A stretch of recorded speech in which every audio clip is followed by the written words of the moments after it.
O fermento na farinha. As parábolas do reino dos céus. Esta é a menor das parábolas, e não há nada nela que já tenhamos visto nas primeiras 3 parábolas para nos ajudar como chaves. Portanto, temos de examinar outras escrituras para descobrir o seu significado. Devemos ter em mente que os discípulos teriam uma boa compreensão das escrituras do Antigo Testamento. Lembrar a sequência que já descobrimos sobre a obra satânica nas primeiras 3 parábolas nos ajuda bastante, pois é mais uma etapa da sequência que é revelada nesta parábola. Achamos 3 coisas principais na parábola e vamos tratá-las na seguinte ordem: as 3 medidas de farinha, o fermento e a mulher. Primeiro, as 3 medidas de farinha. Na Bíblia, a farinha não é farinha grossa, mas farinha de trigo, fina e branca, que é usada para fazer o pão. Em Levítico capítulo 2, versículos 1 a 11, achamos esta farinha usada nas ofertas de manjares, junto com os holocaustos.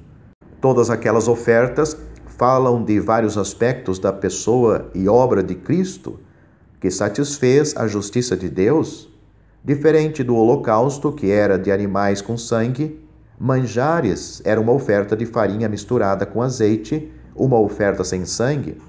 A farinha fina e branca fala da perfeição da vida humana de Cristo em todos os aspectos. Foi esta perfeição que permitiu sua vida humana e seu sangue inocente fosse aceito por Deus como sacrifício pelo pecado em nosso lugar. Naquelas ofertas, somente um punhado de farinha foi usada, porque aquele povo tinha pouca compreensão dos valores espirituais destas figuras materiais. Nas medidas judaicas, 3 medidas fazem um éfo. O éfo era um cesto usado para depositar e carregar cereais como o trigo e levava mais ou menos 20 litros. Às vezes achamos pessoas oferecendo 3 medidas ou um éfa de farinha ao Senhor. Veja Gênesis capítulo 18, versículo 6, Juízes capítulo 6, versículo 19, 1 Samuel capítulo 1 e 24, onde Abraão, Gideão e Ana ofereceram esta grande quantidade de farinha ao Senhor, mostrando plena gratidão e adoração. Assim, as 3 medidas de farinha na parábola representam uma oferta completa de adoração por causa da apreciação profunda da perfeição de Cristo. É esta plena adoração espiritual que Deus procura no seu povo hoje. João capítulo 4, versículo 23. Notamos como a mulher na parábola estava trabalhando com estas 3 medidas de farinha que podiam ser usadas desta maneira para adorar a Deus, mas ela não estava oferecendo-as ao Senhor, e sim escondendo o fermento nelas. O segundo ponto que vamos analisar é o fermento.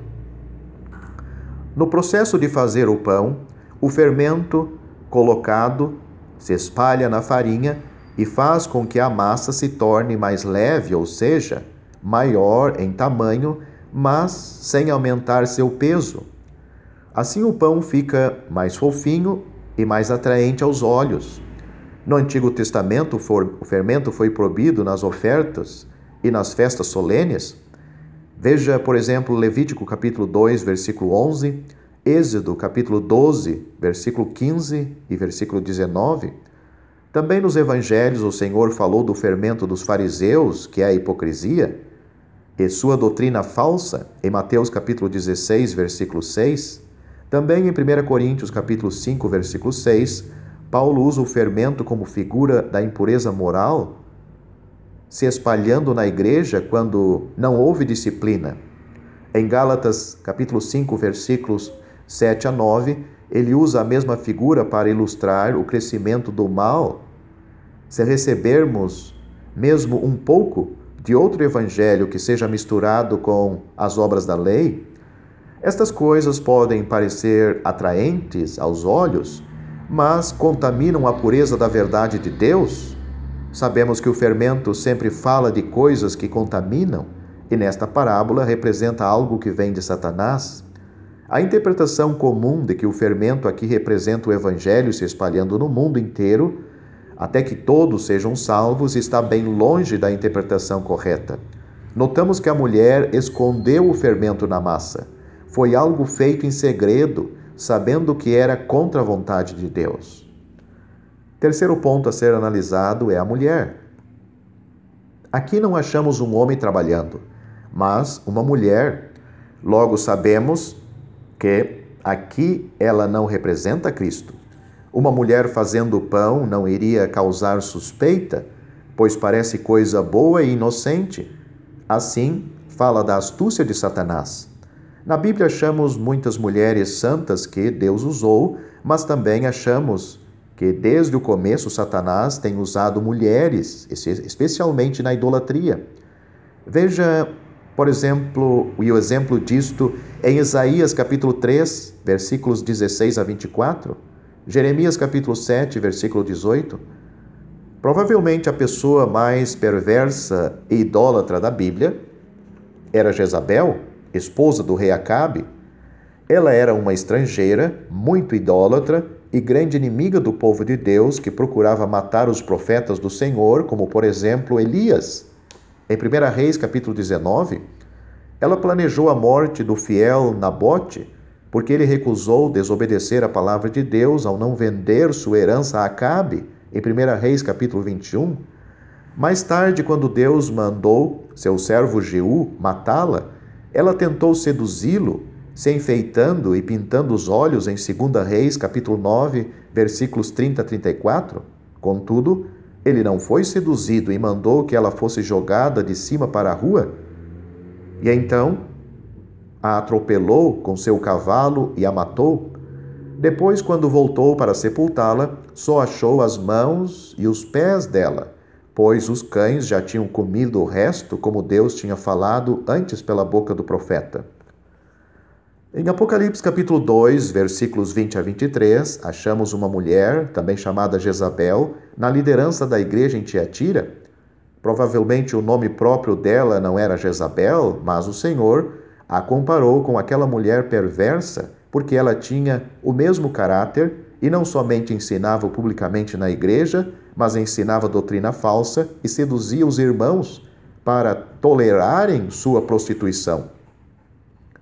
Claramente, a mulher, na parábola, fala de Satanás atacando com muita astúcia a doutrina da pessoa e obra de Cristo e do Evangelho puro, e assim enganando muita gente com outros evangelhos falsos nos últimos dias. A parábola nos ensina, em poucas palavras, a termos muito cuidado com a doutrina que recebemos, especialmente sobre a pessoa e obra de Cristo. Desde o começo da igreja, apareceram os falsos mestres e os apóstolos, escreveram muito para nos advertir contra eles. As cartas de João, escritas no fim do primeiro século, são repletas dessas advertências. A parábola não descreve o fim da mulher, mas, em Zacarias capítulo 5, versículos 5 a 11, achamos uma profecia muito interessante sobre esta obra satânica na sua etapa final. Aqui achamos uma mulher dentro do éfo, isto é, ela tomou o lugar da farinha. Também a achamos sendo presa no éfo e sendo levada para a sua casa na terra de Sinar, Babilônia, por um pouco de tempo. Isto indica que a iniquidade religiosa está sendo controlada por Deus e não pode ultrapassar sua vontade. Nos últimos dias, os ensinos satânicos aumentarão e continuarão e contaminarão todo o cristianismo falso, até tirar Cristo do cristianismo completamente e de forma a não ser ele mais adorado. Depois do arrebatamento e da saída dos salvos, tudo ficará levedado e haverá a grande apostasia, quando o anticristo, usado por Satanás, tomará o lugar de Cristo na terra e procurará ter a adoração que só Cristo merece. Contudo, ele continuará somente por pouco tempo e então será destruído pela vinda gloriosa de Cristo. Hoje a mulher está bem ativa E o seu fermento da doutrina falsa está se espalhando rapidamente no cristianismo. E embora nem tudo esteja levedado ainda, já vemos muitos ensinos falsos sobre Cristo e sua obra redentora. Alguns ensinam que Cristo é um anjo que veio para a terra, não é Jeová e não merece nossa adoração. Alguns negam seu nascimento virginal e a sua ressurreição corporal. Muitos colocam as visões e os ensinos dos seus fundadores na frente da palavra de Deus. Mesmo entre os evangélicos, muitos estão negando a absoluta perfeição de Cristo, dizendo que podia ter pecado, etc. Os que ensinam que o salvo pode perder a sua salvação estão indiretamente tirando o valor da obra de Cristo. Onde vemos mulheres na frente das igrejas, até com títulos de pastoras, e pintadas como Jezabel, sabemos que é o fermento escondido na farinha, pois o Senhor proíbe que as mulheres ensinem na igreja e ordena que se comportem com modéstia e bom senso. Não devemos ser como meninos inconstantes, levados em roda por todo o vento de doutrina, pelo engano dos homens que com astúcia enganam fraudulosamente. Efésios capítulo 4, versículo 14.